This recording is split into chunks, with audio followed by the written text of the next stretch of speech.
Preface.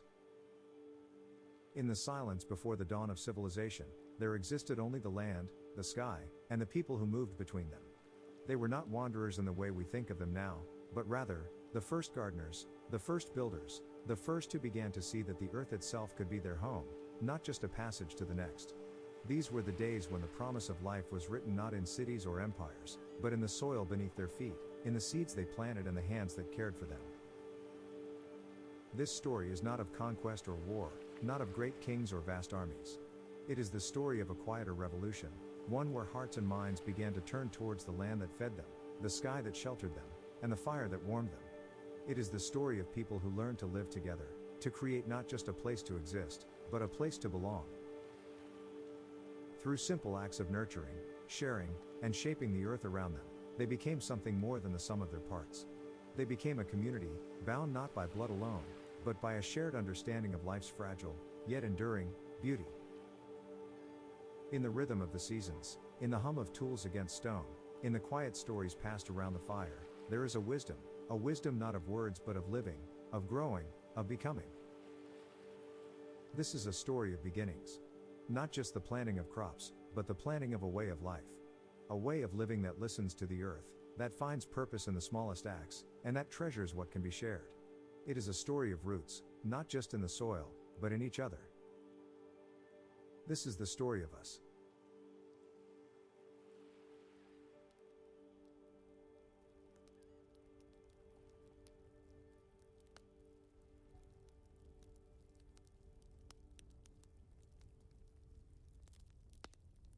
When the earth became home, the new Stone Age.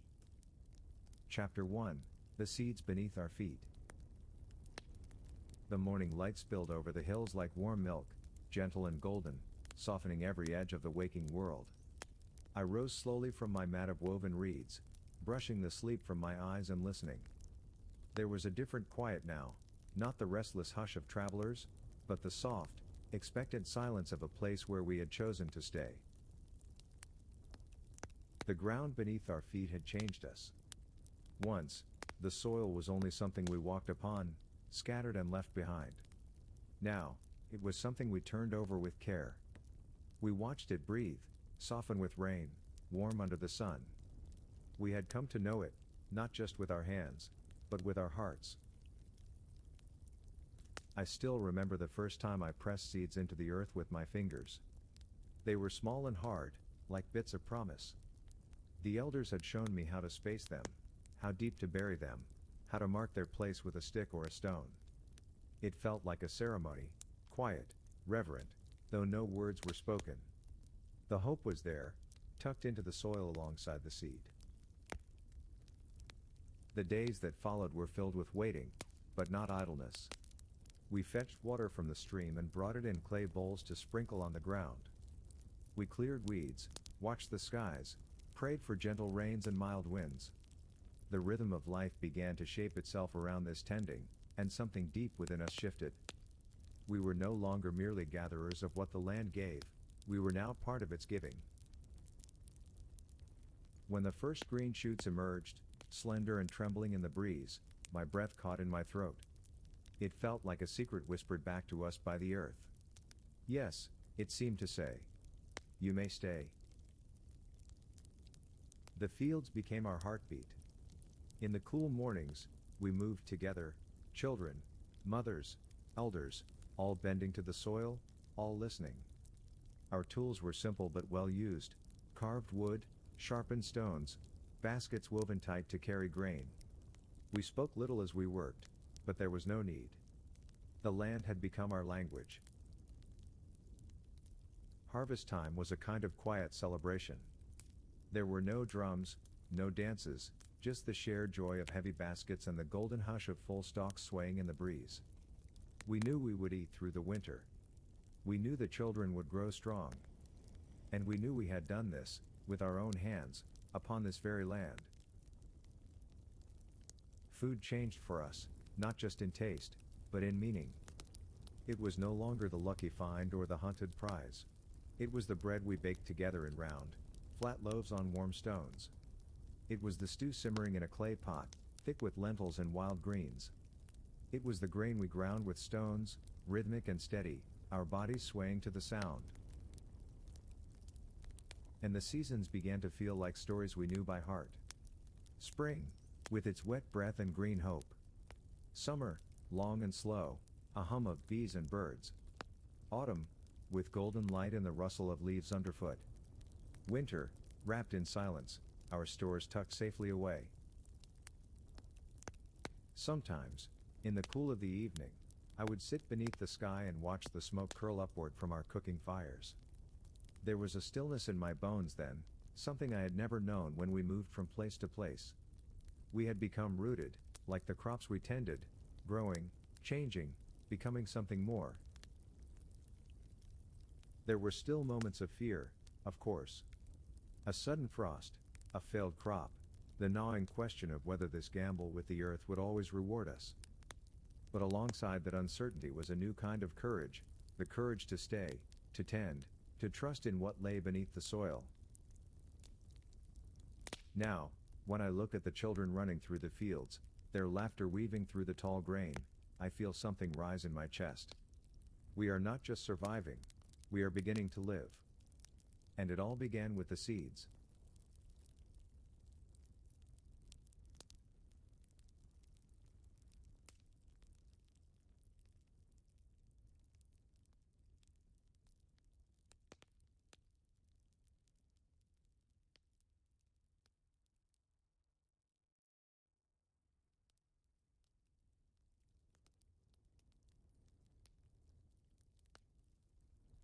Chapter 2, The Place We Call Home. The wind no longer sang of faraway places. It curled through our huts with a familiar whisper, brushing against the woven walls and the thatched roofs as though it too had learned to stay. We no longer measured our days by the length of a journey or the fading of a trail. Instead, we counted them by the shadow of the sun against our doorways and the smoke rising from our hearths. Our homes began as shelters, simple things of mud and grass, held together by hope and steady hands. But over time, they grew into something more. They became rooms where laughter echoed, where stories wrapped themselves around us like warm furs, where the scent of cooking and the warmth of bodies made even the coldest night bearable. I built my own hut with my brothers and sisters beside me. We shaped the walls from packed earth, mixing it with straw and water until it clung to our fingers like dough. We carved beams from sturdy wood, laid them carefully, and watched as the shape of something permanent emerged. It stood low and round, a place shaped by our hands and warmed by our breath. There was peace in its smallness. A fire in the center, a ring of mats for sleeping, a place for tools, baskets, and food. Everything had its place. Nothing was wasted. When the rains came, we listened to them drum softly on the roof and felt safe beneath the shelter we had made. The settlement grew around us like a slow-blooming flower. Each new home was built beside another, clustered in a wide circle that seemed to protect and welcome at once. There were spaces between them for walking, for talking, for gathering. The earth grew smooth beneath our feet from the many steps we took each day, tending to animals, gathering wood, sharing food. Children ran freely between the huts, their laughter weaving through the spaces like birdsong. They played in the dust with carved sticks and smooth stones, their feet bare and sure. Old ones sat in the sun, their hands still busy, mending baskets, weaving mats, shaping tools, but their eyes softer now, able to rest. And at night, we gathered. Around the central fire, the flames casting long shadows against our faces, we sang and told stories, of the days when we still wandered, and the days we now knew by heart. There was beauty in this rootedness. We planted not just seeds in the soil, but memories in the very ground beneath us. Here was where my son took his first steps, his chubby hands reaching out for balance. Here was where my sister gave birth, her cries answered by the strong hands of women who had done the same. Here was where my father laid down his tools for the last time, and we wrapped his body in furs and placed him gently into the earth. We began to mark time not just by the seasons, but by the stories of our lives. This was the year of the Great Flood, when we moved our homes to higher ground. This was the winter the wolves came too close, and we built stronger fences. This was the summer we held a feast so grand, the smoke from our fires rose like a pillar into the sky. The land around us changed, too. What was once wild became known. Paths wore themselves into the soil, worn smooth by our steps. We built storehouses of wood and clay, their walls filled with dried grain and smoked meat. We tended patches of herbs outside our doors, sage for healing, mint for chewing, lavender for scent. The forest, once a place of mystery, now greeted us like an old friend. Sometimes I still walk to the edge of the settlement and look out over the land. I see the fields stretching golden in the sun, the huts huddled close like family, the smoke rising gently in the breeze. And I feel something deep within me, something strong and still, like the roots of a great tree anchoring me to this life. We used to belong to the road, to the river, to the seasons. But now, the land belongs to us, and we to it. It holds our footsteps, our voices, our dreams. This is not just where we live. This is home.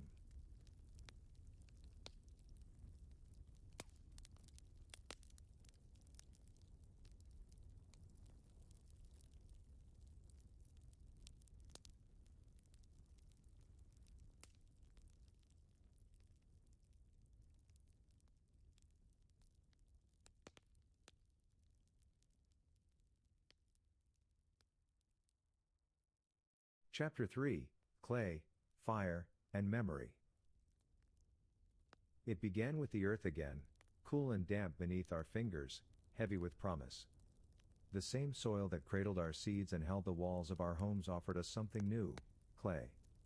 We found it near the river, where the water kissed the shore and the mud thickened under our feet. At first, it clung to us as we gathered water or played by the banks. But soon we saw its shape could be changed, molded, made to serve us. I remember the first time I watched the elder women knead the clay. Their hands were slow and patient, folding the earth again and again until it was smooth and warm, like dough prepared for baking. They pressed it into bowls with broad palms and careful thumbs, spinning it gently on flat stones, shaping the rims with wetted fingers. The shapes were simple, imperfect, but beautiful. Each one carried the mark of the hands that made it. We left the bowls to dry in the sun at first, placing them on flat rocks where they basked in the warmth like newborn animals. They cracked often, and many failed. But we learned. We listened to the earth and the fire, and eventually we built a small pit of stones where we could burn hotter, longer, truer. We placed the pots inside, buried them in ash, and waited.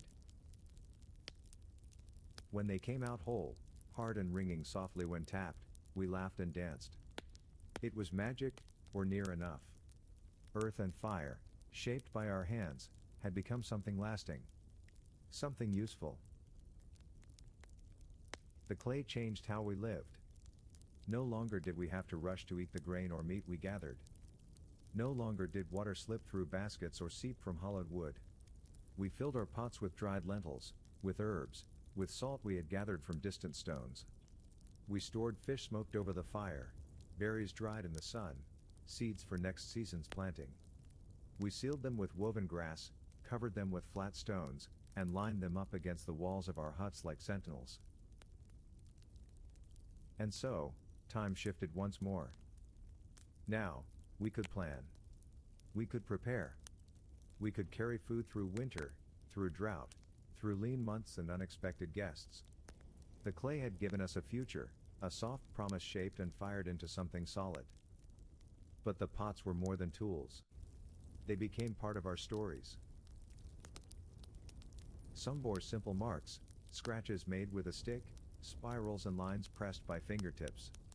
Others were more elaborate, etched with the shapes of animals, the curl of waves, the symbols we had begun to understand as a language of memory. Each pot became a voice, speaking of who made it, when, and why. I made my first pot on the day my daughter was born. I remember the weight of her in my arms, warm and wriggling, her cries still new to the air. I shaped the pot slowly, with trembling fingers, smoothing the rim again and again. I carved a small sun onto its side, a circle with lines radiating out, a sign of light and growth. I filled it with dried fruit and placed it near our fire. It is still there now, and she is nearly grown. We began to give pots as gifts, at births, at partings, at the change of seasons. A vessel filled with grain to a neighbor in need. A pot of herbs to a healer who saved a child. Each one a gesture of care, of connection, of enduring presence. And we sang to the clay. Quiet songs, passed from grandmother to granddaughter, like water passed from hand to hand. Songs that told of the river's curves, of the warmth of the sun, of the strength of fire. The pots seemed to carry these songs within them, echoing softly when lifted or stirred. Now, as I kneel beside the storage pit and run my hand over the cool, smooth curve of a vessel, I feel the lives held within it. The meals it has made possible. The hunger it has answered. The days it has carried from one season to the next. We do not wander anymore, and yet the earth still travels with us, molded, fired, kept close. We used to eat only what we could find. Now, we eat from memory, from preparation, from intention. And it is good.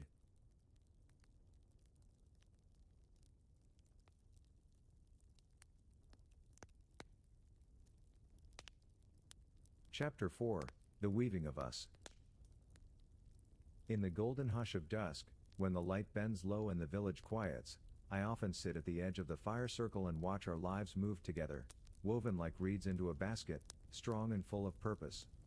Once, we were only many individuals sharing the same sky. Now, we are something more. We are a people. This change did not happen all at once. It came softly, like the slow shifting of seasons. First in how we lived near one another, then in how we depended on one another. Then, in the way we began to organize ourselves, not by accident, but by care. Not by force, but by trust. Some among us began to lead, not loudly, not with command, but with the steady hand of experience. It was the elder who remembered every planting season, who could read the clouds like stories. It was the woman who knew every herb and every ailment, whose touch could soothe fever and fright. It was the hunter who could bring back food without a wasted word, whose silence taught more than shouting ever could. We listened to them not because they told us to, but because we saw how they carried wisdom like a lantern through the dark. They did not raise themselves above us, they were of us, but still, we looked to them. In their presence, we felt steadier. Around the fire, decisions were made, not alone, but together. We spoke in circles, each voice finding its space. Some watched the sky, some watched the grain, some watched the hearts of others. And slowly, roles formed like pathways in the grass, tread not by law, but by living. There were those who farmed the land from dawn to dusk, their hands darkened by earth, their backs bent in steady prayer to the soil. There were those who crafted pots, tools, baskets, beads. Their fingers worked with quiet pride, creating things both beautiful and necessary. And there were those who guided, who listened and spoke, who noticed when something was out of balance and helped us find our way back. Among the children, we began to see glimpses of what they might become. The curious ones, always questioning. The caretakers, always helping. The dreamers, always carving faces into bark and shapes into clay. We did not force them into roles, but we watched, gently, and guided.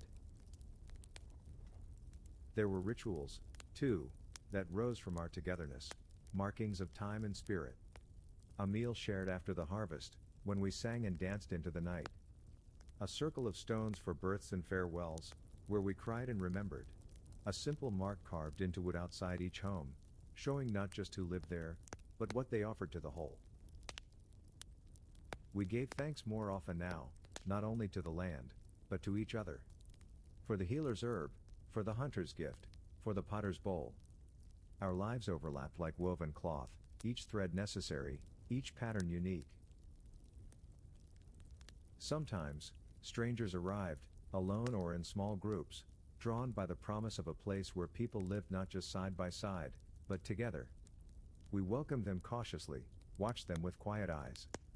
But if they stayed long enough, worked, shared, listened, they became part of the fabric. Of course, not all days were easy. Disagreements rose like storms. Jealousies, mistakes, hurts. But we had learned, slowly, how to weather these too. To speak when needed, to forgive when possible, to find our way back to the center where the fire burned. As I sit now, older, my hair streaked with gray and my hands lined like the bark of the elder trees, I feel the shape of our people settling into something strong. We are not perfect, but we are whole. We have grown roots, not just into the ground, but into each other. The stars above still shine on the world as they always have, distant and ancient. But here, beneath them, something new has taken shape. We have learned to grow food, to build shelter, to hold water, to save for tomorrow.